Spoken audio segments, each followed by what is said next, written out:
Izinkan saya untuk share materi pertanyaan tadi. Metodenya saya akan bertanya dulu ya kepada yang bersangkutan. Nah, ini ada 11 pertanyaan. Sebentar ya. Nah, saya akan bertanya dulu ke ini Bapak atau Ibu enggak jelas di sini. Junianti Kristina. Apakah pertanyaan Bapak ini masih relevan untuk ditanyakan? Maksudnya ketika Bapak menulis ini, Pak Muji mungkin belum sampai ke sini, dan setelah disajikan tadi Pak Muji sampai. Bagaimana Pak Junianti? Bapak atau Ibu? Saya rasa masih perlu untuk masih perlu, oke. Oke, Pak Muji, silahkan kita satu-satu aja ya, karena 11 nanti ada yang bersamaan juga yang mirip itunya. Keywordnya ya. Jadi pertanyaannya Pak Muji, ini ada 3 DOB. DOB itu daerah otonom baru ya, Bu ya? Kayak. Nah, ada 3 DOB di Papua, sehingga kabupaten yang ada di bawahnya konsultasinya ke provinsi. Jadi dari kabupaten ke provinsi. Di mana kabupatennya yang jadi pertanyaan adalah sementara organisasi daerah otonomi barunya itu baru mau dibentuk. Nah, baru dibentuk atau baru. Kira-kira menyikapi hal seperti ini khusus untuk Papua dan DOB-nya bagaimana? Bisa ditangkap ya Pak Muji ya? Jadi bagaimana sikap? Ini bertanya tentang sikap. Silakan Pak Muji, ini saya tutup dulu. Atau langsung aja Pak Muji, silakan Pak Muji. Baik Pak.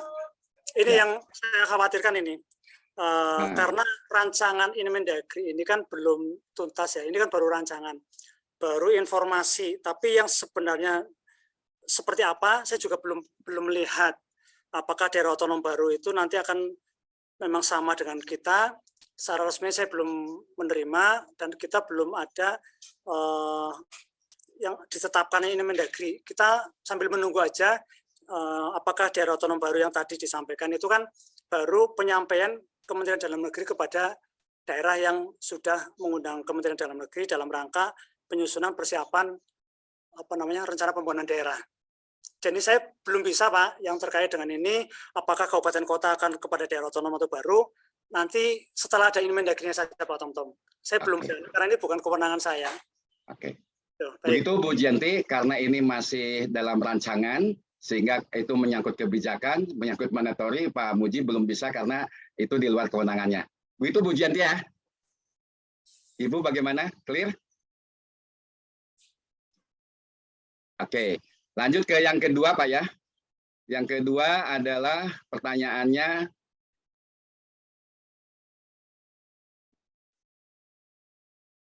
Pertanyaannya ini dari Bu Indah. Bu Indah beberapa kali nulis di chatnya, saya gabung Bu, dari 4 tulisan, saya gabung menjadi 1 kolom. Mengapa dokumen RPD setelah ditetapkan harus disampaikan secara khusus ke DPRD? Padahal penetapannya berdasarkan Perkada, bukan Perda. 1. Nah, itu yang kaitannya dengan penyampaian dokumen. Lalu yang kedua, perlu dibuat pohon kinerja. Nah, ini di bab 4 nih Pak. Ya, bab 4 ke bab 5 itu perlu nggak pohon kinerja di dalam kelas kerjanya. Lalu ini ada kaitannya dengan kerangka pendanaan. Di bab 7 harus sama nggak dengan proyeksi keuangan di bab 2. Lalu terakhir bagaimana melakukan evaluasinya. Nah, ini bisa saling terkait nggak Pak Muji, atau nanti ini sebagian dulu dari 4 pertanyaan ini? Saya kira bisa ya, kan 1 tentang bagaimana delivery dokumen perencanaannya, kemudian tentang pohon kinerja, lalu pendanaan, dan juga evaluasinya. Silakan Pak Muji. Masih perlu saya tayangkan atau saya close Pak? Pak Muji masih mute Pak? Oke. Silakan Pak Muji, dari Bu Indah. Tapi saya mau tanya dulu ke Bu Indah. Bu Indah, ini dari 4 pertanyaan masih relevan? Atau sudah tadi sempat disampaikan Pak Muji? Mana yang akan di-delete atau masih tetap? Masih tetap Pak. Oke, nah, silakan Pak Muji. Ini kita bakal noter. Kalau bukan ada. Kemana Pak Muji ini? Bentar. Oke. Kelihatan enggak Pak? Ada. Silakan Pak Muji. Keempatnya ini masih relevan katanya. Baik. Ini pertanyaan Bu Indah ya. Mengapa setelah ditetapkan harus disampaikan? kepada DPRD. Itu berapa? Ini kebijakan. Jadi kebijakan di dalam Inmendagri kalau nanti sudah ditetapkan, terus mengamanatkan dokumen RPD kalau sudah ditetapkan harus diserahkan kepada Dewan, ya sudahlah kita terima saja. Jadi karena ini amanat ya setelah selesai disampaikan kepada Dewan. Saya tidak mengetahui alasannya kenapa, karena kita hanya mempelajari ketika diamanatkan oleh Kementerian Dalam Negeri setelah selesai kemudian diserahkan kepada Dewan, ya mungkin Dewan itu perlu mempelajari apakah RPD-nya ini sudah ditetapkan. Di RPD kan sudah muncul program dan kegiatan, sehingga mudah-mudahan ini bisa menjadi dasar pada saat Dewan itu bersama-sama dengan dengan tim pada saat menyusun dokumen RKPD. Kan RKPD tetap melibatkan DPRD pada saat musrenbang, kemudian pada saat penyusunan APBD itu juga Dewan itu terlibat. Jadi kita tidak bisa mengesampingkan Dewan di dalamnya. Jadi RPD ini mudah-mudahan bisa dijadikan pedoman ketika Dewan terlibat di dalam penyusunan dokumen RKPD dan APBD itu loh. Nanti bisa menjadi pegangannya mereka. Mungkin pertimbangannya Kementerian Dalam Negeri seperti itu supaya tidak satu eksekutif ke kanan, yang legislatifnya ke kiri. Jadi supaya satu kesepahaman. Kemudian terkait dengan pohon kinerja. Pohon kinerja ini, kayaknya saya nggak bercerita pohon kinerja ya. Enggak. Jadi pohon kinerja kan gini, kalau kita belajar sakit ya, ini jadi saya melebar ini Pak Tom. Enggak, dia hanya ini aja Pak, maaf. Dia hanya minta klarifikasi perlu dibuat atau tidak. Jawabannya perlu atau enggak. Itu aja Pak. Baik. Pohon kinerja itu kan permintaannya dari Menpan itu loh. Saya sudah menanyakan Pak Menpan itu loh. Pak Kemenpan, ketika saya membuat dokumen perencanaan, saya tunduk Pak kepada Kementerian Dalam Negeri gitu loh. Karena Kementerian Dalam Negeri itu mengamanatkan bahwa 1 ini, 2 ini, 3 ini, maka saya harus tunduk kepada Kementerian Dalam Negeri. Bappenas kan hanya membuat bagaimana caranya si pembuat dokumen perencanaan itu pinter. Bappenas itu menyekolahkan saja, menyekolahkan menjadi orang pintar, menjadi paham gitu. Tapi secara detailnya tidak masuk. Tapi Bappenas memberikan informasi supaya ada kesinambungan, ada hubungan yang tidak bisa dipisahkan antara dokumen perencanaan jangka pendek, perencanaan menengah, jangka panjang, dan menghubungkan antara kabupaten kota dengan nasional, provinsi dengan nasional, ada kontribusinya. Bappenas itu cuma itu di situ. Kemudian pohon kinerja ini masuk di dalam dokumen perencanaan enggak Pak? Di dalam dokumen enggak masuk. Jadi dokumen kertas kerja yang namanya pohon kinerja itu di luar dari dokumen perencanaan. Tapi di dalam sakip itu dia meminta pohon kinerjanya. Jadi nanti sesuai enggak antara Menpan dengan Kemendagri kan gitu. Nanti pada saat sakip yang menilai adalah Menpan, kemudian pada saat menilai dokumen perencanaan adalah pakai versinya Menpan gitu. Jadi inilah yang menyatukan di daerah ini menjadi bingung menyatukan apa yang diinginkan oleh Menpan dan Kemendagri. Menpan itu hanya intervensi kepada dokumen perencanaan setelah dokumen perencanaan itu selesai. Saya tanya itu, sebenarnya mau apa gitu di dalam dokumen perencanaan supaya tidak membuat bingung di daerah. Saya nggak akan intervensi kepada dokumen perencanaan ketika membuat prosesnya seperti apa, silahkan. Tapi saya hanya akan melakukan penilaian pada saat dokumen perencanaan itu selesai dan dilaksanakan. Seperti itu penjelasannya dari Kemenpan. Kalau di dalam dokumen perencanaan nggak masuk. Begitu Pak Tom. Kemudian yang ketiga, apakah kerangka pendanaan di bab 7 harus sama dengan proyeksi keuangan daerah pada bab 3? Jadi kerangka pendanaan idealnya apa yang dikeluarkan ya sama dengan apa yang di bab 3 jumlah jumlahnya itu sama. Idealnya gitu. Jadi kalau terjadi ketidaksamaan, maka ada muncul yang namanya pembiayaan. Kan gitu. Jadi ingat di bab 3 itu ya, kalau kita pelajari bab 3 itu ada pendapatan, ada belanja, ada pembiayaan. Kemudian di OPD itu yang terkait dengan pelaksanaan pada bab 7 itu terkait dengan bab 3 proyeksi keuangan bab 7 itu sebentar. Proyeksi keuangan ya, bukan yang sudah dilaksanakan. Proyeksi keuangan ya harus sama dengan bab 3. Kalau di proyeksi keuangan itu akan terbaca pada bab 3 berapa sih kebutuhan di tahun 2024. Kalau dibutuhkan belanja sebesar sekian, usahakan menyesuaikan dengan pada bab 3. Ini kalau saya strateginya gitu. Supaya nanti tidak akan membingungkan pada pembiayaan. Jika RPJMD pernah mengalami perubahan di periode berlakunya, pernah mengalami perubahan, bagaimana melakukan evaluasinya, apakah seluruh periode atau sisa waktu setelah dilakukan perubahan. Nah, ini ketika RPJMD pernah mengalami perubahan, bahwa di Ibu sekalian, RPJMD kemarin tahun 2013, 2018, 2023, kita sudah melakukan evaluasi paruh waktu, kan gitu. Melakukan evaluasi paruh waktu. Kemudian yang paruh waktunya kan sudah dievaluasi. Berarti kan sama, tidak ada perbedaan. Kemudian ketika di akhir waktu itu ya harus menyesuaikan apakah target di akhir waktunya itu tercapai enggak. Ya, pada saat di akhir waktu itu menggunakan RPJMD yang baru. Pada saat yang terakhir itu. Evaluasinya ya pakai yang terakhir, tercapai enggak, misalkan terakhirnya adalah angka 7% pertumbuhan ekonomi, maka yang dievaluasi adalah angka 7% itu tercapai apa tidak. Gitu. Kemudian Pak Nyoman ya Pak. Tunggu dulu Pak Nyoman, tunggu dulu Pak, sebentar. Bu Indah, cukup ya Bu Indah? Cukup, Jadi Pak. yang tentang, udah cukup? Ya, cukup. Terima kasih. Oke, baik, terima kasih. Nah, saya sekarang ke Pak Nyoman. Pak Nyoman, saya mau tanya dulu, apakah ini masih relevan atau sudah terjawab oleh Pak Muji dalam pemaparannya tadi? Mana Pak Nyoman Trisna?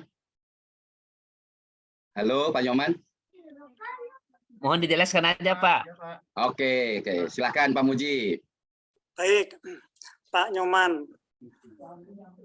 KLHS itu di dalam Peraturan Menteri Dalam Negeri itu mengamanatkan bahwa KLHS itu dilakukan untuk dokumen RPJMD, RPJPD.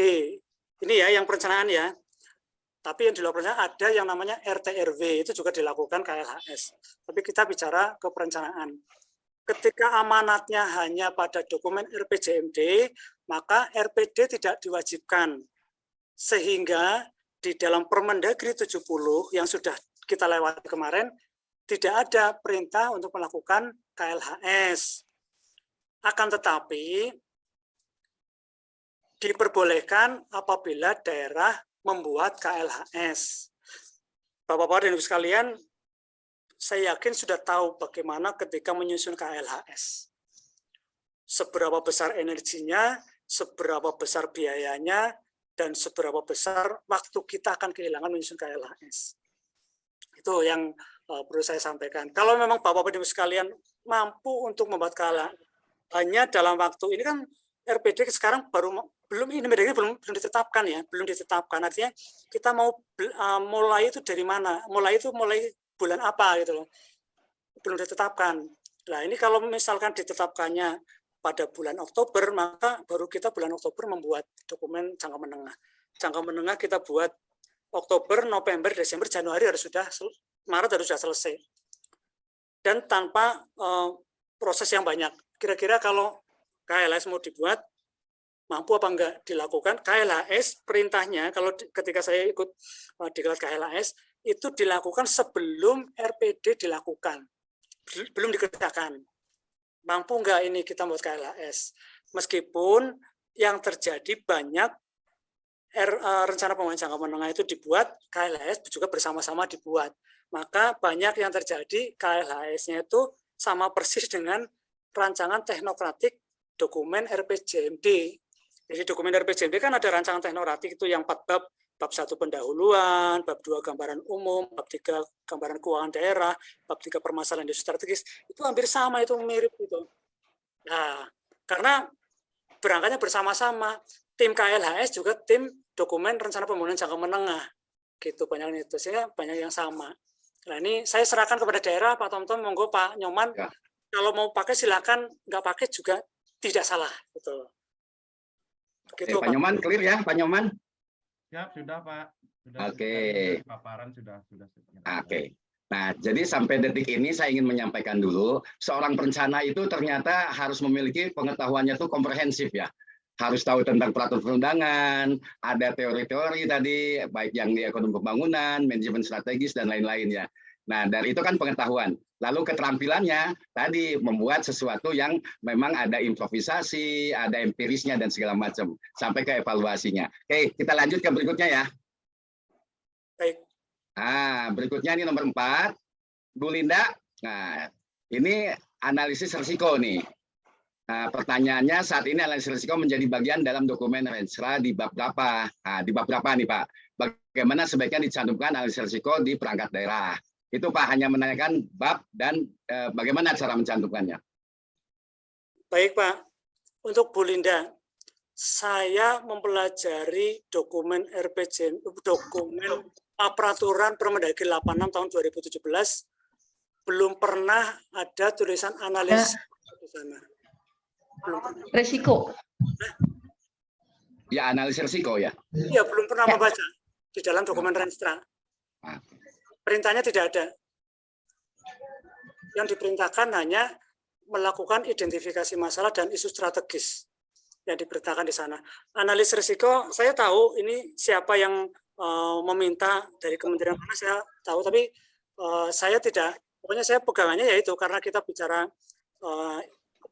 RPD, bicara tentang Inmendagri, maka yang diamanatkan di situ yang saya sampaikan. Meskipun kita nanti akan ada belajar analis risiko, bagaimana sih ketika program kegiatan kita itu risikonya semakin rendah. Semakin rendah risiko itu kan bisa risiko kan negatif ya, negatif. Ya. Risiko kalau yang bersifat positif peluang kan gitu. Kalau kita belajar analis risiko yang saya tahu ketika saya belajar tentang analis risiko akan masuk ke dalam dokumen perencanaan gitu kan. Tapi perlu ketahui ketika OPD mau melakukan analis risiko dengan ISO sekian, berapa rupiah yang akan harus dikeluarkan oleh OPD itu. Saya tidak perlu menjelaskan itu tidak cukup 300 juta. Tapi konon ceritanya bagi mereka yang membuat ISO sekian, saya tidak menceritakan ISO berapa, yang membuat ISO sekian, bahwa biaya yang dikeluarkan itu lebih berangkatnya. begitu Bu Linda. Tapi tidak ada, saya jelaskan tidak ada di dalam dokumen rencana strategis. Mana Bu Linda? Baik, barangkali ini Pak sebetulnya yang kami maksud analisis risiko itu adalah yang diatur dalam Peraturan Pemerintah Nomor 60 Tahun 2008, Pak. Jadi tentang sistem pengendalian intern pemerintah (SPIP) itu.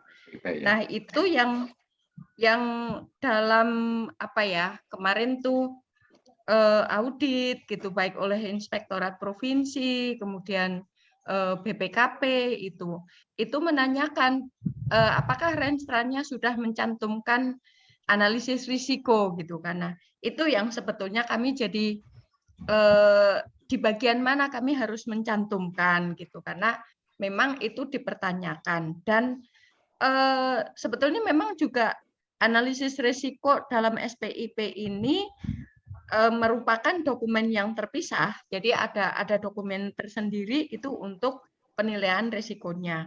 Barangkali ini Pak yang memang ketika ada audit masih ada yang menanyakan, ketika di dalam Permendagri 86 tidak ada, kami juga menjawab dengan seperti itu, mereka masih belum puas gitu loh Pak. Itu. Baik, itu saja barangkali Pak. Ya. Clear. Ya, jadi gimana mau nambahin Pak Puji? Enggak, sudah clear dah. Oke, udah clear ya. Jadi memang ini dua mandatori yang berbeda, tapi bisa kita berkreasi menggunakan hasil. Kan dari SPIP itu hasilnya adalah keluar profil risiko, Bu ya. Nah, dalam Iya, profil risiko, betul. kemudian nanti ada rencana tindakan pengendaliannya. Nah, Betul. hasil-hasil dari penilaian risiko itu bisa menjadi input untuk menyusun rencana strategis. Walaupun tidak secara eksplisit dituliskan di pensranya. Mungkin itu Bu Linda ya. Karena SPIP Baik. itu memang ada penilaian tersendiri ya. Nah, kemudian SPP Ada. juga itu menjadi bagian dari salah satu area di reformasi birokrasi. Itu ya. Oke, jadi itu menjadi Baik. acuan ya untuk itu. Oke. Baik, Pak baik. Sudiarsa, apakah masih Baik, relevan, terima Pak? kasih Bapak. Oh ya, terima kasih Bu Linda. Sama-sama. Clear ya. Oke. Selanjutnya adalah Pak Sudiarsa. Ini Pak Sudiarsanya hadir nggak? Masih ada nggak? Pak Sudiarsanya. Pak. Oke. Siap, selamat Masih siang. relevan, Pak? Ya, mohon dijelaskan nih Pak. Oke, silakan Pak Muji. Tentang program prioritas di bab 6. Baik, ketika kita akan menentukan program prioritas, kita harus tahu terlebih dahulu tentang isu strategis. Di isu strategis, ketika sudah mempelajari ada isu strategis, kan nanti akan tahu prioritasnya apa gitu loh. Prioritasnya apa? Katakan saya berikan yang contoh ekstrim paling gampang. Ketika isu strategisnya adalah kemiskinan di daerah tempat Pak Wayan ini berada, menjadi isu strategis. Kemudian ketika akan memasukkan prioritas, maka prioritasnya adalah bagaimana caranya supaya kemiskinan di tempatnya Pak Wayan turun, kan gitu, prioritas. Kemudian program prioritas adalah program prioritas yang mendukung kepada isu strategis dan prioritas itu. Jadi yang lain itu ya bukan program prioritas. Tapi kalau OPD ternyata ada 10 yang bersentuhan langsung dengan kemiskinan, yaitu menjadi program prioritas. Program prioritas yang langsung masuk ya, yang langsung masuk kepada penurunan kemiskinan. Tapi program yang lain juga tetap ditulis ada di situ. Sehingga pada saat kita dilakukan penilaian oleh Bappenas, itu setiap tahun kita dinilai oleh Bappenas itu, mendapat anugerah itu. Maka akan muncul program prioritasnya yang mendukung kepada prioritas nasional. Dari 7 prioritas nasional, mana yang mendukung? Nanti akan dicarikan korelasinya. Begitu tidak muncul kabupaten kota, nilainya akan 0, kan gitu. Padahal program prioritas nasional, katakan ada prioritas nasional ada 7, maka yang lain dapat 7, tempatnya Pak Wayan dapat 0. Itu salah satu strateginya ketika kita akan membuat program prioritas. Dan ini di Kemendagri tidak melakukan penilaian, tapi yang menilai adalah Bappenas. Bappenas sebenarnya kontribusi daerah terhadap nasional ada enggak gitu. Nanti dilihat adalah program prioritasnya yang dilihat. Itu, Pak Sudiarsa ya, Pak Sudiarsa. Siap. Pak Sudiarsa. Bisa, Gimana, bisa. Pak Sudiarsa? Mohon sedikit klarifikasi Pak. Barangkali ini maksud saya begini. Kalau melihat di RPJM, di ketentuan menyusun RPJMD, di sana di bab 6 itu tidak ada program prioritas, tapi yang adalah program pembangunan daerah. Kemudian kalau kita kaitkan dengan program perangkat daerah, itu di bab 7, ini kan ansih bahwa program perangkat daerah tidak keluar dari Permendagri 90 termasuk turunannya.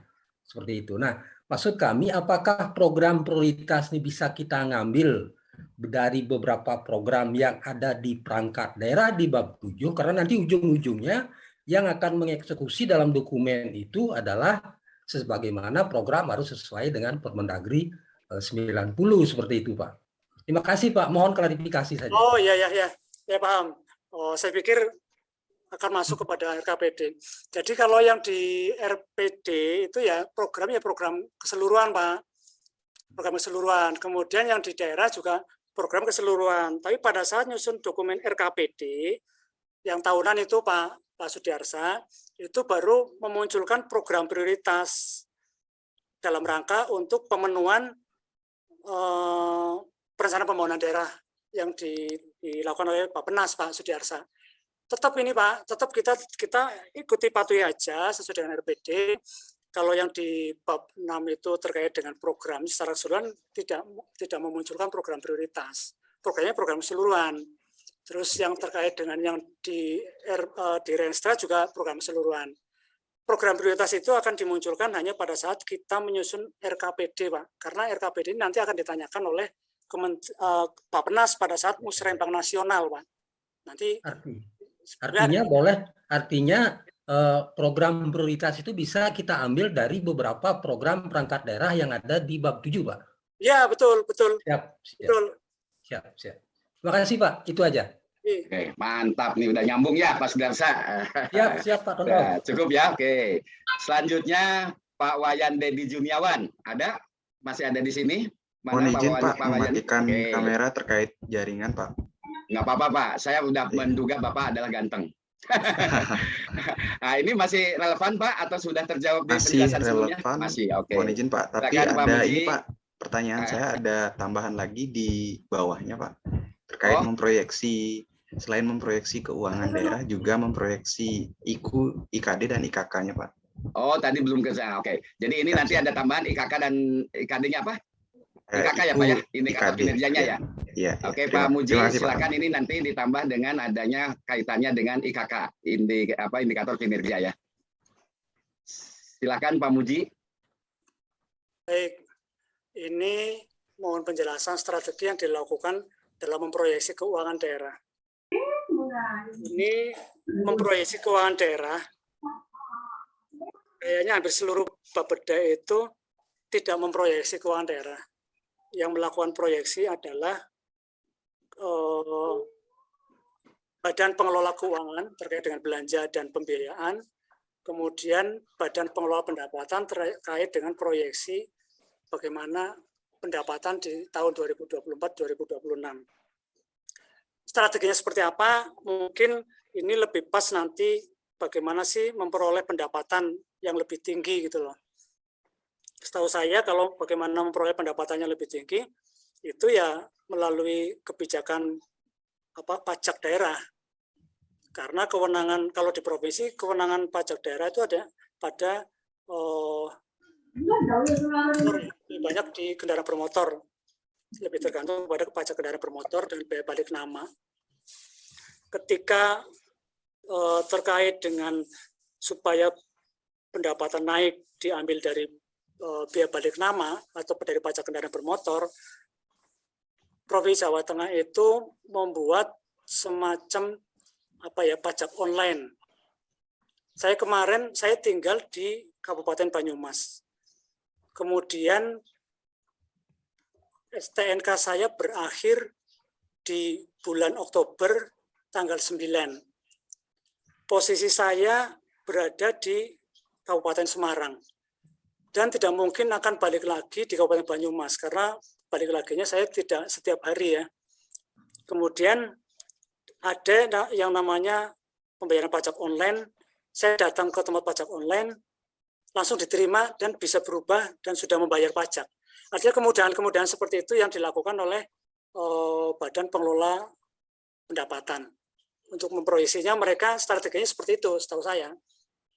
Kemudian bagaimana menghitungnya, itu dia menyampaikan kepada saya, kebetulan teman saya itu menanyakan bahwa untuk proyeksi, saya dasarnya pertumbuhan ekonomi Pak Muji.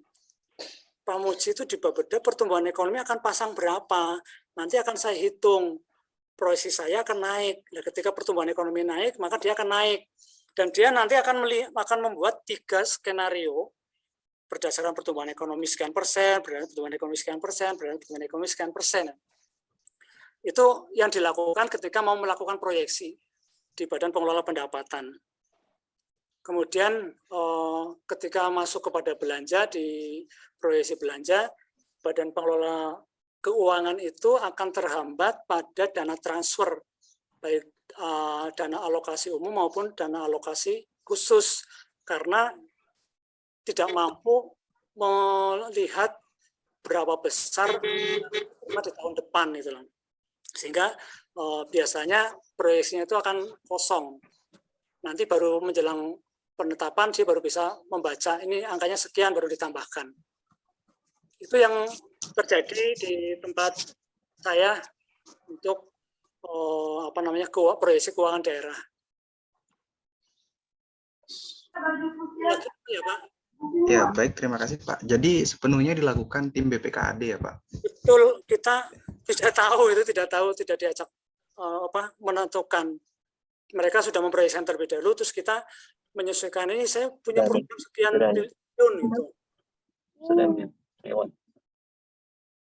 Gimana Pak Wayan? Baik, termasuk pertumbuhan ekonomi IKK-nya juga tadi di gimana ini Pak? IKK-nya? IKK-nya udah terjawab juga ya Pak ya? Belum Pak. Kalau Pak dari memproyeksi IKU IKK 2024-2026 Indikator sepenuhnya kinerja utama dan dilaksanakan indikator. analisis dari tim perencana di Bapeda ya Pak? Ya, ketika mau memasang IKU, perintahnya kemarin, IKU maupun IKK target proyeksi di tahun yang akan datang sesuaikan dengan kondisi kita, kondisi kemampuan kita. Kemampuannya apa gitu ya sudah sesuaikan. Kalau dulu kan kita terlibat pada saat rancangan bersifat politis ya, gitu loh.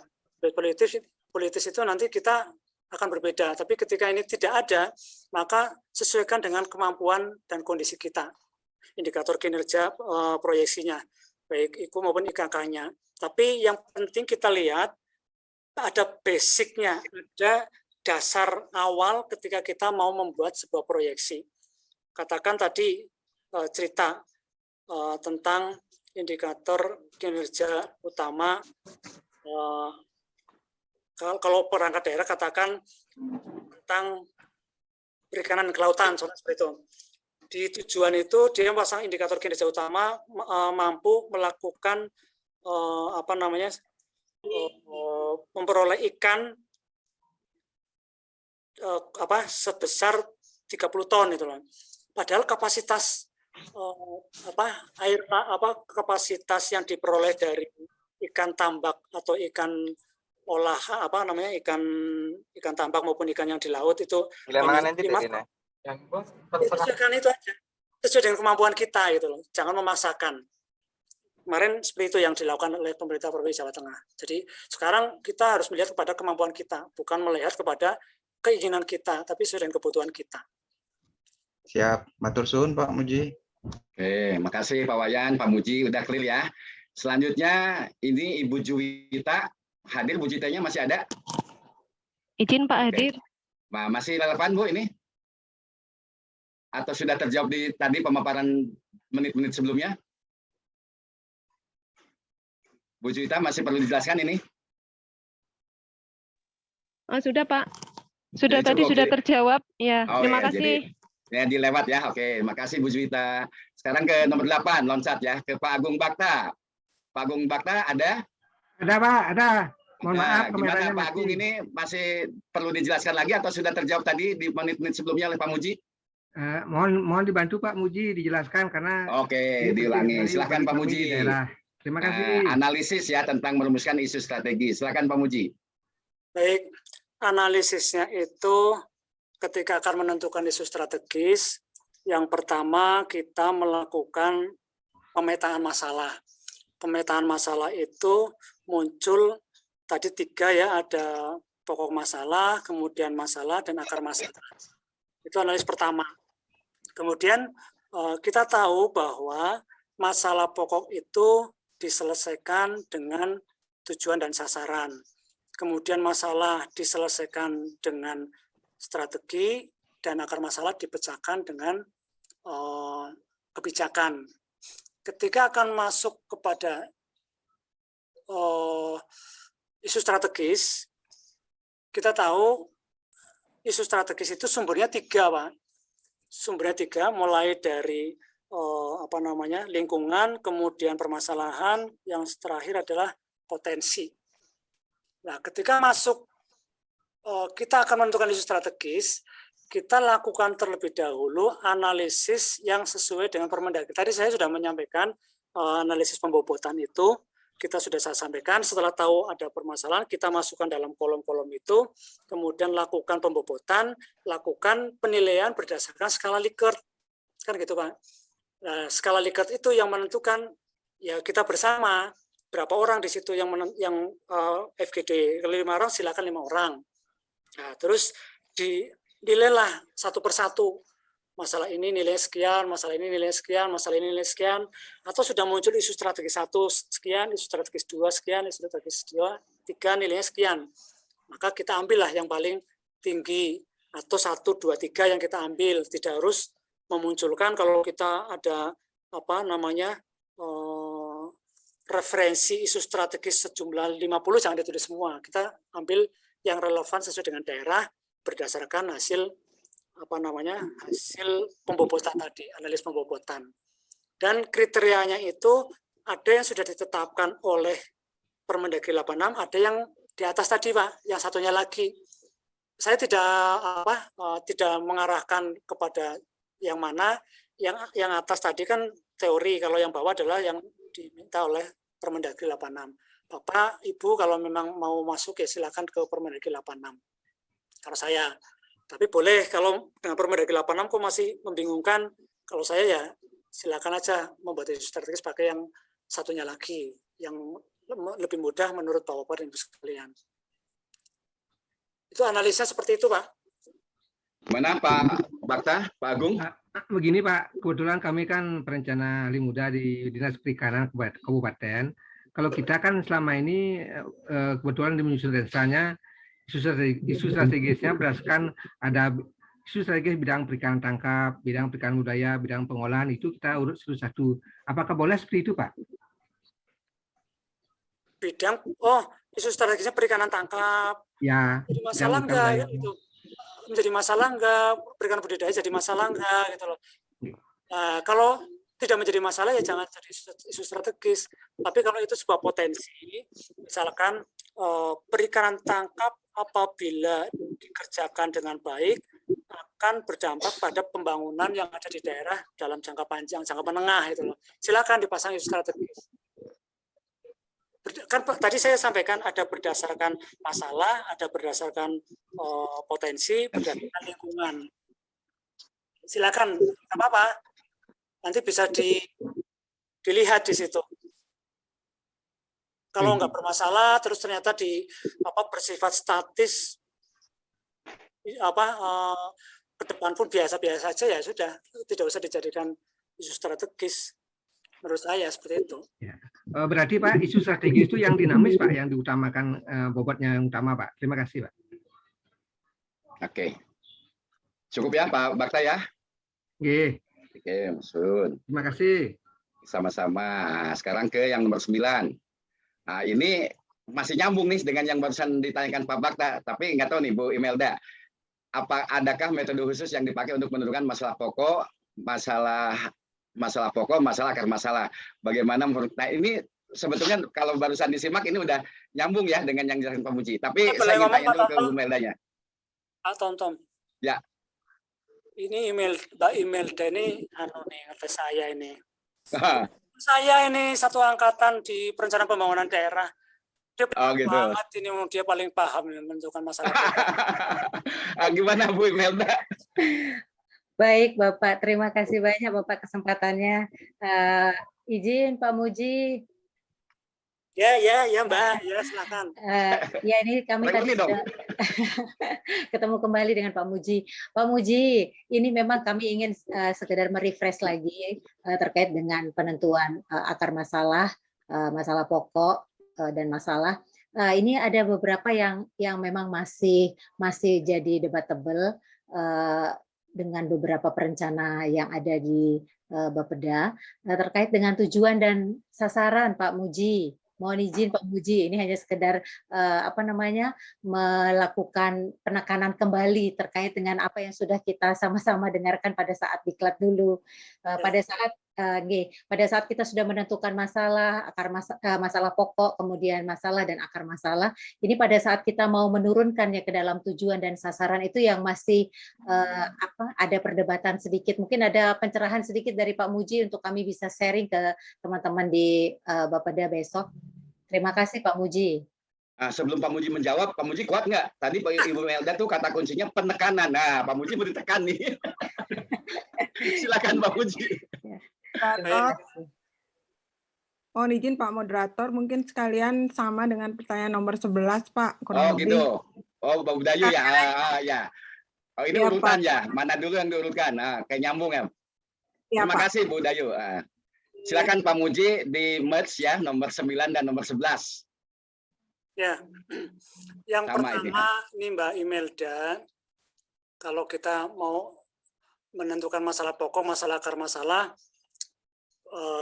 kita dulu kan pernah dikasih kertas itu ya, pernah dikasih kertas, kemudian kamu tulis yang kamu ketahui masalah apa gitu loh, tulis ya, kita tulis aja ngikutin, tulis masalah yang terjadi adalah ini, 1, ini, 2, ini, 3, ini, nanti setelah dijembreng, oh ini ternyata kedudukannya di atas, terus yang di atas ternyata ini di bawah lah, yang di bawah inilah yang nantinya akan muncul menjadi masalah dan akar masalah. Yang di atas itu yang menjadi tujuan, menjadi menjadi masalah pokok.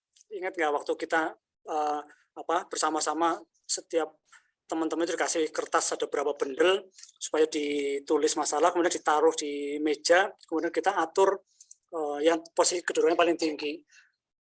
Yang paling tinggi itulah yang namanya nanti menjadi masalah pokok. Yang paling tinggi menjadi masalah pokok. Kemudian yang menjadi masalah itu adalah sebab dari munculnya masalah pokok itu. Maka dia menjadi masalah. Kemudian sebab dari masalah itu kan turun ke bawah penyebabnya, maka itulah yang nama akar masalah. Terus pertanyaannya ini tak sambungkan lagi dengan Mbak Dayu. Pak, dari atas apa dari bawah, Pak? Dan Pak Tomtom kan langsung mikir, oh ini bisa dari atas, bisa dari bawah, kan Pak Tomtom begitu kan? Tahu jawabannya. Jadi bisa dari atas, bisa dari bawah, Bu Dayu.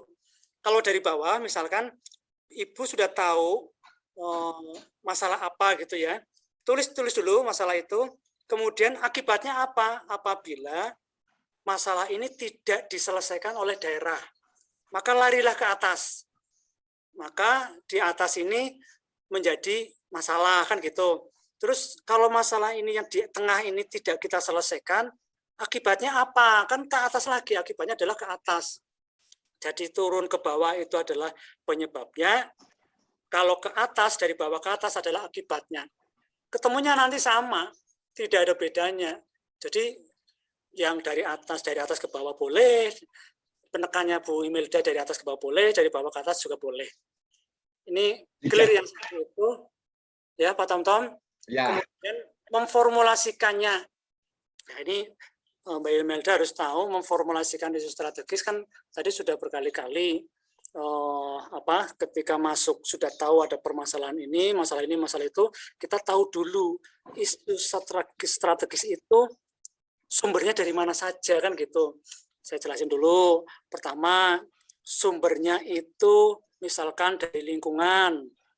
Lingkungan itu bisa diambil dari kajian lingkungan hidup strategis. Tapi kan kita tidak melakukan kajian lingkungan hidup strategis. Kemudian bisa pada permasalahan. Tadi kita sudah mengidentifikasi permasalahan. Bisa bersumber dari potensi. Tadi yang untuk perikanan kelautan bisa dari potensi. Terakhir ini muncul satu, ini boleh dari kebijakan yang sudah ditetapkan baik secara internasional maupun secara nasional maupun secara daerah. Kan kita nasional punya ini, internasional juga ada isu strategis internasional, global ada isu strategis yang sudah dimunculkan oleh 2024, 2019, 2024. Nah, kan sudah ini ada isu strategisnya RPJMN, mungkin tambah RKPD, itu kan sudah ada isu strategis, kita bisa ambil. Kemudian bisa diambil juga dari RPJMD kita yang lalu masih relevan nggak? Carilah yang relevan. Gitu. Terus kalau sudah ketemu yang relevan, terus mau dipasang menjadi isu strategis, itu kan biasanya kan banyak terkumpul, ada sekitar 18 atau 20. Nah, kita tentukan dengan skala Likert dan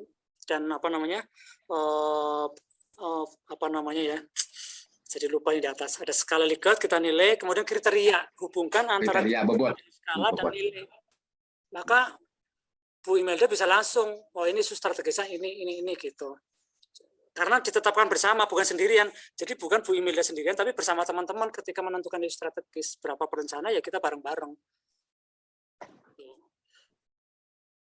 Baik, cukup ya Bu Imelda. Bu Dayu, dan sekaligus ini barusan ada terakhir dari Bu Mia. Nyambung juga ya Bu Mia ya? Atau masih perlu penjelasan lagi nih Bu Mia? Sebentar, Ini udah terjawab tadi kan isu strategis bisa dari mana saja. Juga dari Banyumas, Nyambung. coba dites dulu Pak. Ini dari Banyumas nggak? Bu Mia mana Bu Mia? Halo.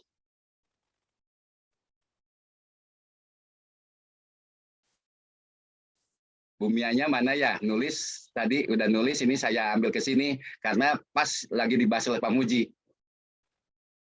Oke, Bu Mianya mungkin lagi itu ya ada kendala. Ada Pak, ada. Oh, ada mana wajahnya Bu Mia dari Maaf Pangandaran? Pak, sinyalnya aja agak kurang bagus Pak. Mohon. Karena Pangandaran itu tersekap Bu. Aduh, Bapak uninga di Pangandarannya. Oh, kan ada tulisannya Pangandaran. Jangan tersekapnya anu dijelaskan ke Pak Muji tadi. Mohon Pak cakap bisa ya. Jadi kita bisa mengambil isu strategi dari potensi ya Pak, kayak pertanian gitu Pak. Kalau misalnya sebetulnya sih kalau pertanian mah Pak, petani mah mau tidak mau pasti menanam sih Pak. Iya. Intinya kan seperti kalau yang terbang itu penerbang namanya. Kalau petani menanam. Iya. Cukup ya Bu ya. Oke. Ya. Mangga. Cukup Pak Muji. Jadi sekali mendayung 230 terlampaui itu. Oke, sekarang yang terlewat nih, bukan terlewat, yang sebelumnya ya Pak Ibu Dida. Ibu Dida Widastuti ada Ibu Didanya? Iya Pak. Mana Bu Dida? Gimana ini masih relevan atau sudah terjawab sebelumnya Bu? Kayaknya udah terjawab Pak sama dengan pertanyaan Pak Sudiarsa tadi. Oke. Ini cukup ya? Ya cukup Pak. Oke, sama-sama. Alhamdulillah tinggal ada satu lagi nih. Satu lagi tapi banyak nih Pak Muji pertanyaannya nih. Wah. Ini dari Ibu Heni Ramayani Bapenda Bengkulu. Ini nomor 1 terbaca ya Pak Muji ya? Apakah 5 indikator makro LPE, angka kemiskinan, TPT IPM harus dimasukkan jadi indikator tujuan? Nah, ini kaitannya dengan tujuan dan sasaran ya IKK tadi, IKU dan KK. Bagaimana jika contoh kasus suatu daerah memiliki IPM tinggi, bahkan lebih dari nasional dan provinsi, tetapi angka kemiskinannya juga tinggi, lebih dari nasional dan provinsi. Pertanyaannya, apakah cukup angka kemiskinan saja yang menjadi salah satu indikator? Jadi ini penetapan indikator, Pak. Satu dulu ya Pak ya. Kalau yang nomor 2-nya menentukan besaran peningkatan target. Ini juga nyambung nih karena tadi kaitannya dengan tujuan dan sasaran nih tentang peningkatan dan penurunan penetapan angka ya. Silakan dikunyah dulu Pak Muji 1 dan 2-nya. Baik Pak. Oke, udah ketangkap ya clue-nya ya. Oke. Silakan. Sebenarnya penentuan indikator itu di daerah itu tergantung dari daerah masing-masing. Mau 5-nya boleh, mau 4 juga boleh. Saya di daerah di Jawa Tengah ada yang tidak memasukkan kemiskinan sama sekali. Tapi ya nggak apa-apa, diperbolehkan dia masuk gitu loh. Padahal daerahnya itu ya daerah miskin, tapi ada juga yang tidak memasukkan kemiskinan menjadi sebuah indikator utama. Nggak apa-apa, terserah dari daerah masing-masing ya. Mau dipakai LPE, angka kemiskinan, TPT, IPM, indeks Gini, boleh silakan menjadi indikator tujuan. Yang penting breakdown ke bawahnya ada bagaimana ketika tingkat pengangguran tinggi menjadi tujuan, kemudian sasarannya kemana, sasarannya apa, misalnya IPM, salah satu contoh IPM itu kan yang mempengaruhi kan ada 4 misalnya itu harapan tamat sekolah, nanti kita lihat harapan tamat sekolah bisa dinaikkan enggak gitu loh. Terus angka partisipasi sekolah kalau nggak salah bisa dinaikkan enggak, terus pendapatan per kapita bisa dinaikkan enggak, yang penting turun ke bawahnya itu ada, bisa. Jadi kalau itu mau menjadi tujuan silakan, enggak apa-apa, bagi saya enggak apa-apa, diperbolehkan sesuai dengan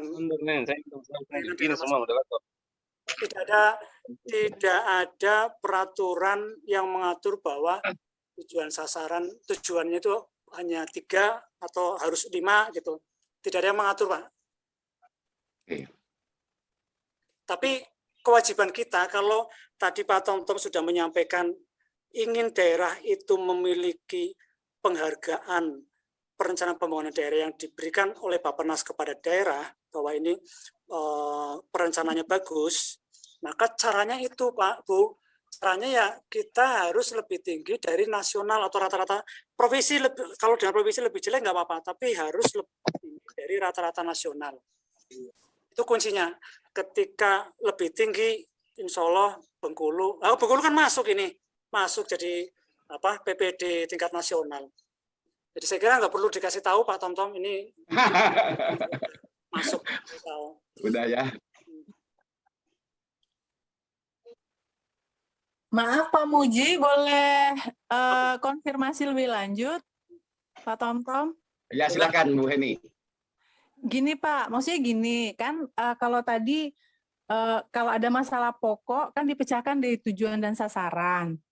Nah, memang kalau di daerah kami, Kota Bengkulu ini mungkin kalau dilihat agak kontradiktif. IPM-nya tinggi sekali, tapi angka kemiskinannya juga tinggi sekali gitu. Jadi yang menjadi permasalahan, yang benar-benar menjadi permasalahan di kami itu sebenarnya angka kemiskinannya sampai 17,82 atau 17,86% yang terakhir Pak gitu. Jadi maksudnya sementara kalau dari hasil diskusi kan kalau misalnya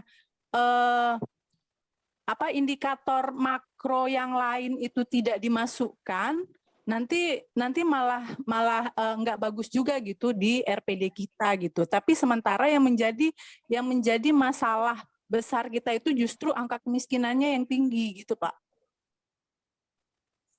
Apa itu? Dimasukkan aja Bu. Ya, dimasukkan. Kemiskinan dan pengangguran kan satu paket. Biasanya itu kalau ada kemiskinan maka pengangguran masuk dan masuk menjadi isu strategis. Ini biasa satu paket itu. Oke Pak. Halo? Kemudian Pak, yang untuk ini membedakan bahwa ini menjadi istilahnya mungkin di antara yang lain-lain, ini nih yang menjadi masalah pokok utama gitu. Apa itu nanti pas turunannya kita breakdown lebih dapat porsi, termasuk porsi anggaran lah ya Pak ya. Jadi lebih besar untuk pengentasan kemiskinan gitu ya Pak ya. Betul, 100. Lulus Bu Heni. Iya Pak, terima kasih Pak. Mohon penjelasan yang nomor 2 juga Pak. Terima kasih Pak Muji dan Pak Tom. Ya, nomor 2-nya ada korelasinya enggak tadi? Nah, ini menentukan besaran meningkat penurunannya berapa gitu Pak?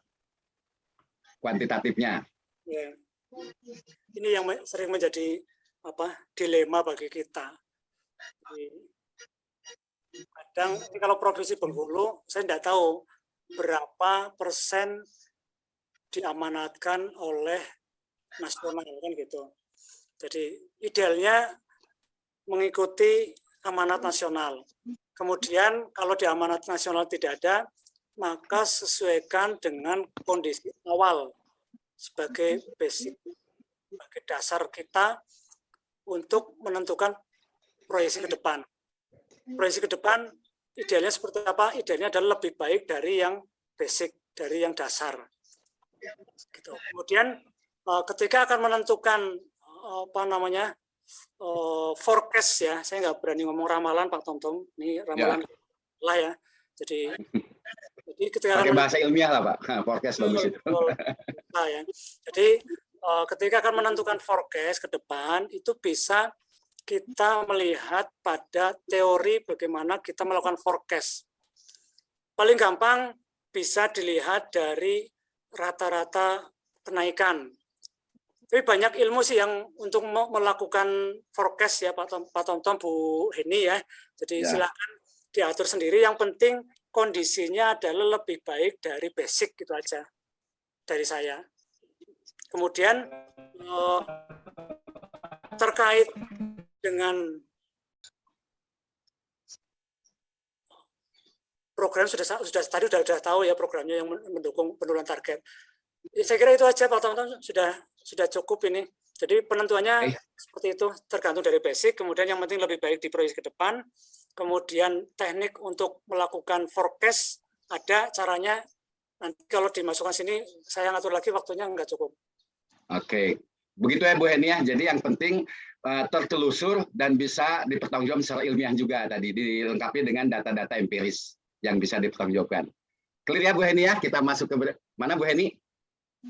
Gini Pak, maksud pertanyaan saya gini. Jadi misalnya kita sudah menentukan target indikator tujuan atau sasaran sekian persen.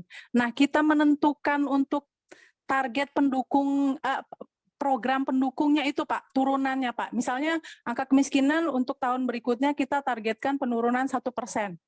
Untuk membagi istilahnya ya Pak ya, membagi target penurunan 1% itu ke program pendukungnya itu Pak, gimana caranya Pak?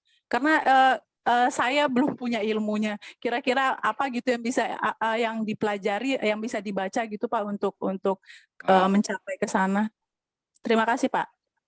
Tadi teori forecasting ya Pak Muji ya tadi. Itu kalau untuk proyeksi, ini bukan proyeksi, ini bukan proyeksi. Ini turunannya. Ini bukan proyeksi turunannya. Ada konsep katanya Pak Muji untuk turunannya. Gampang itu Pak. Kan di program itu sudah ada daftar list yang ada di ke-90 dan pemutakhirannya. Ya, apa namanya ya? Pemutakhirannya itu jelas program kegiatan sudah muncul. Ibu tarik aja Bu, tarik aja kepada program yang langsung menyentuh kepada kemiskinan. Kalau yang tidak menyentuh kan banyak. Kayak Bapak kan tidak menyentuh langsung menjadi program penurunan kemiskinan. Ya, kalau dimasukkan ke dalam sana itu ini ada di namanya proper planning and budgeting. Kalau Ibu pernah ikut diklat proper planning and budgeting ya, nggak lama kok, cuma 2 minggu, nanti akan tahu program-program apa yang bersentuhan langsung kepada kemiskinan.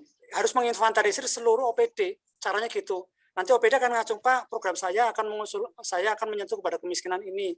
Pak, program saya akan mengusul. Jangan Bapeda, apakah tidak tahu spesifiknya program dan kegiatan yang ada di OPD.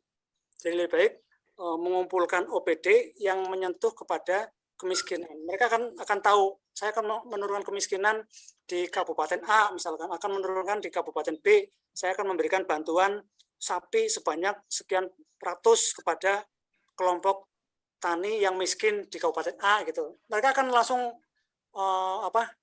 menyampaikan, kita inventarisir program-program inilah yang akan menyentuh kepada kemiskinan. Tapi berapa persen penurunan kemiskinan tidak bisa kita klaim bahwa orang miskin itu tuntas karena kita gitu loh. Karena masih ada intervensi yang tidak kita ketahui yang akan masuk kepada yang namanya indikator kinerja itu.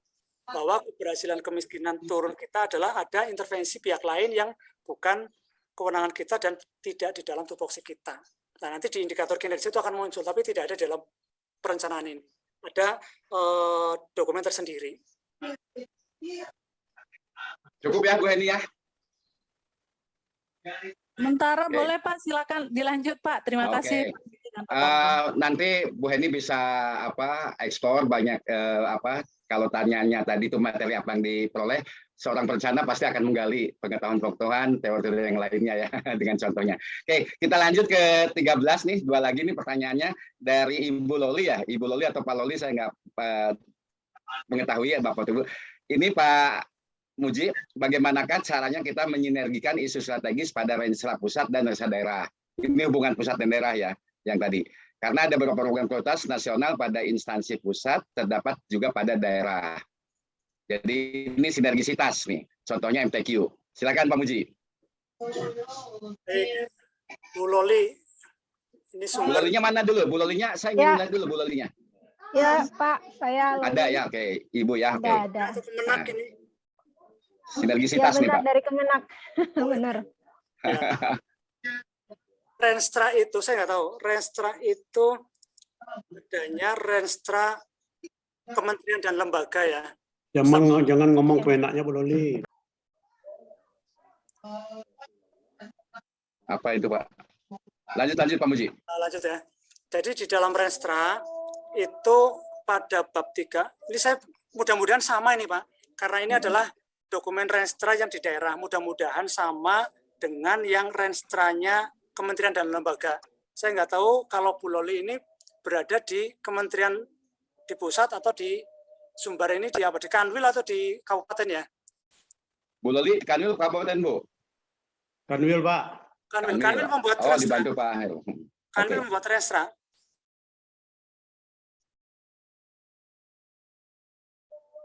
Bu Loli mana? Wil ya bikin renstra. Bikin restra. Ya sudah, kalau Baik restra temannya yang nih Bu Loli nih.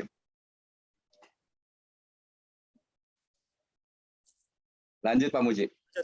Renstra apa daerah, perangkat daerah itu, oke lah kalau Kanwil kita buat aja sebagai perangkat daerah ya Pak. Ya, Bu Loli ya, PD. perangkat daerah. Ketika kita nyusun renstra kan ada namanya pada bab 3, bab 3 itu ada yang namanya telaah instansi di atasnya, kan gitu. Nah, ketika memasuki telaah instansi di atasnya, maka kita lihat mana program yang mendukung kepada kita, maka kita selaraskan. Mana program yang akan kita akan menjadi penghambat, kita jangan masukkan, penghambatnya pusat gitu ya. Kita jangan masukkan. Ini saran saya gitu loh. Jadi program kita itu akan selalu selaras dengan yang di atasnya. Kemudian termasuk isu strategisnya kita sesuaikan. Sesuaikan aja. Kalau memang diperbolehkan isu strategis itu dibuat oleh sendiri, artinya tidak top down, karena perencanaan kita kan ada yang bersifat top down. Artinya bahwa itu tidak boleh berbuat macam-macam, kayak komisariat PNPP PPI di Jawa Tengah kan tidak boleh membuat visi misi sendiri, semua harus tunduk visi misinya di Jakarta. Nah, ini kalau memang diperbolehkan, lakukan yang saya sampaikan tadi. Ketika membuat isu strategis, kemudian identifikasi. Kemudian bagaimana menyambungkannya? Kan gitu pertanyaannya. Ibu lakukan dulu identifikasi, kemudian buat isu strategis daerah, maka dalam satu lembar, buatlah kayak semacam hubungan antara isu strategis pusat dan daerah. Bolehkah dari 7 yang ada di pusat, isu strategis, kita hanya 5, boleh saja, tidak salah. Misalkan saya berikan contoh, di sana ada isu strategis tentang kemaritiman, kelautan misalkan di tingkat pusat. Tapi ada provinsi yang tidak punya laut, maka tidak buat isu strategis tentang kelautan nggak apa-apa. Artinya ini hubungan yang tidak harus selalu sama. Tergantung daerah masing-masing. Tapi ini kalau diperbolehkan, Bu Loli, artinya isu strategis boleh tidak sama gitu. Nanti dihubungkan aja. Yang sama adalah misalkan di pusat ada 7 isu strategis, kemudian di Sumatera Barat ada 7 strategis. Ternyata yang ada relevansinya cuma 5, yang 2 nggak apa-apa. Bagi saya nggak apa-apa. Karena isu strategis tidak harus sama, tergantung daerah masing-masing. Karena basicnya aja kan kita lihat mau basic kepada sumber potensi atau sumber masalah atau bersumber kepada lingkungan, nah itu yang kita ambil. Boleh berbeda kalau saya. Ketika menghubungkan ya korelasinya kita tarik aja benang merahnya yang sama. Itu yang tidak sama berarti memang ini faktor lingkungan yang tidak dimiliki oleh pusat. Begitu Pak Bu Loli. Bu Loli udah ya, jadi caranya adalah tadi sinergisitas ya dihubungkan dengan yang di atasnya tadi ya. Clear ya? Ya, Oke. ya, makasih Pak atas Sama-sama. penjelasannya. Nah, ini di belakang Bu Loli banyak kawannya juga nih tadi. Oke, terakhir nih Pak, nomor 14, Bu Cahyani. Ini kalau dilihat kalimat pertanyaannya, ini udah terjawab tadi ya, Bu Cahyani. Mana Bu Cahyani? Iya Pak. Nah, gimana? Ya. Kayaknya udah ya terjawab ya ini. Ya, misalnya begini Pak, Mana? ada sebenarnya isu yang selama ini belum terselesaikan, misalnya pertambangan gitu ya. Nah, itu seperti apa? Apakah harus itu lagi? Padahal itu setiap tahun itu ada terus, gitu. Tapi kemudian belum menemukan solusi yang tepat untuk mengatasi itu. Oke. Gitu. Gimana Pak? Isu strategis itu harus dijawab dengan solusi atau tidak, gitu kan ya? Silakan Pak Muji. Baik. Jadi ketika kita sudah memetakan masalah dalam bentuk pohon masalah, langkah berikutnya kita buat namanya pohon solusi. ini memang tidak saya masukkan supaya tidak terlalu lama. Ada pohon solusi. Jadi pohon solusi ini yang menjawab kepada pohon masalah.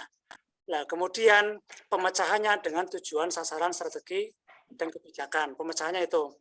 Tapi ada pohon solusi, cuma ini tidak masuk dalam dokumen perencanaan kan gitu. Tapi kita buat sebagai kertas kerja. Yang ada dalam dokumen perencanaan adalah hanya pada identifikasi masalah, pohon masalah. Kemudian muncullah isu-isu kalau ini berdasarkan pada sumber permasalahan ya harus dicarikan jawabannya dengan solusi. Nah, tergantung boleh ganti, boleh tidak. Saya berikan contoh yang tidak berganti-ganti ya. Yang namanya isu strategis tata kelola pemerintahan dari dulu kok ada, terus saya sampai bosen itu. Tapi ada terus gitu. Tapi mau bagaimana itu permasalahan itu muncul. Besok kita akan melakukan isu strategis baru ya tentang implementasi kelas jabatan terhadap pendanaan di daerah. Ini juga menjadi isu nasional. Ini juga tetap masuk. Nah ini Pak Abu, ya, ini menurut saya tetap harus diselesaikan. Tapi selesainya ya isu strategis. Tadi sudah saya jawab bahwa kita tahu pohon masalah, kemudian harus ada pohon solusi.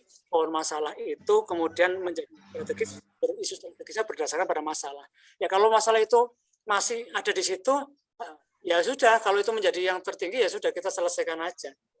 Meskipun itu terus ada terus gitu loh, nggak apa-apa, diperbolehkan. Tapi kalau ganti ya silakan, nggak salah juga gitu. Oke, baik, begitu cukup jelas ya Bu Cahyani. Iya, jadi terima Bu kasih Cahyani Pak. tinggal membuat nanti pohon solusi, bukan pohon anggrek ya Bu ya. Iya. Oke. Terima kasih Pak. Oke, ini waktu tinggal sekitar berapa menit lagi nih? 15 menit lagi. Ini ada satu lagi terakhir nih ya. Jadi mohon Bapak Ibu udah tidak bertanya lagi. Ini dari Pak Aditya Warman. Apakah pada Renstra kita mencantumkan target pendapatan? Bila iya, pada bab berapa Pak? Nah ini dia ngambil contohnya di Dinas Kesehatan. Target pendapatan Badan Layanan Umum Daerah. Nah, ini terakhir ya. Silakan Pak Muji. Pencantuman target pendapatan di dalam Renstra. Di dalam Renstra ya. Perlu nggak? Ini sumber pendapatannya dari BLU, Badan Layanan Usaha Layanan Umum Daerah. Kalau di Renstra itu tidak diamanatkan. Kalau rumah sakit itu sebenarnya harusnya Renstranya Renstra Dinas Kesehatan. Ya. Jadi ketika masuk target pendapatan itu larinya adalah kepada Renstranya, ini kan lintas ini target pendapatan itu akan masuk pada Badan Pengelola Pendapatan, ditargetkan pendapatan retribusi sekian persen diambil dari rumah sakit, dari apa gitu, atau sekian ratus miliar diambil dari rumah sakit, itu target pendapatannya di sana ada, tapi tidak masuk di dalam dokumen rencana strategis. Tadi kan sudah saya sampaikan di dalam dokumen strategis ada melihat masa lalu, kemudian masa yang akan datang melihatnya adalah pada tujuan, sasaran, strategi, dan kebijakan. Jadi tidak masuk ini Pak, kalau ya. Berdasarkan Permendagri 86. Pak Aditya, bagaimana Pak Aditya tadi? Halo, ya Pak, makasih Pak. Ini sebelumnya kan memang ada pertanyaan dari BPKP, Inspektorat saat kita dievaluasi gitu Pak, rencananya sebaiknya dicantumkan karena Pak Muji bilang tadi kan di bab berapa tuh Pak tadi Pak? Kan kalau Permendagri 86 memang tidak, kan saya juga bingung jawabnya Pak waktu itu saat ditanyakan. Jadi kalau memang tidak cantumkan berarti tidak perlu lah Pak ya? Boleh Pak, kalau mau dimasukkan, kalau memaksakan dari BPKP itu harus masuk dulu dalam identifikasi masalah, muncul permasalahan di dalam muncul, karena ketika muncul permasalahan nanti permasalahan itu akan dijawabnya tujuan, sasaran, strategi, dan kebijakan. Di dalam tujuan sasaran kan ada proyeksi ke depan. Tujuannya ini ada indikatornya, sasaran ada indikatornya kan gitu. Nah nanti tinggal dimasukkan, tapi harus masuk dulu di dalam permasalahan pembangunan di dalam rumah sakit. Masalahnya apa gitu, nanti akan dijawab. Berarti dijawab dengan permasalahan itu, akar permasalahan nanti dikaitkan dengan isu-isu strategis nggak Pak? Ini kan gabung di Densra Dinas nanti Pak nih. Baru kita bisa masukkan. ya korelasinya kalau korelasi terkait dengan Renstra itu sebaiknya ya apa ada tupoksinya sendiri-sendiri ya Pak, berbeda-beda gitu. Pak. Tupoksinya antara rumah sakit dengan dinas kesehatan. Jadi jangan sama karena tupoksinya sudah berbeda. Nggak boleh tujuan itu sama, nggak boleh karena berbeda lah ya. Oh, berbeda tupoksi nanti malah jadi apa pusing yang di UPT. Ya Pak, makasih Pak. Waalaikumsalam. Salam. Cukup ya Bapak Ibu. Waktu sangat efektif menurut saya. Jadi kalau ini pengembangan kompetensi, saya meyakini pengetahuan bertambah, keterampilan tadi sudah dibuktikan ya, bagaimana mengidentifikasi masalah sampai ke menyusun isu strategis dan juga rencana pembangunannya, rencana programnya. Ucapkan terima kasih atas perhatian Bapak Ibu dan saya yakin semuanya bermanfaat, tapi mohon maaf apabila ada hal yang tidak berkenan. Wassalamualaikum warahmatullahi wabarakatuh. Kita pakai salam perencana ya. Salam perencana. Salam perencana, bangkit PBB.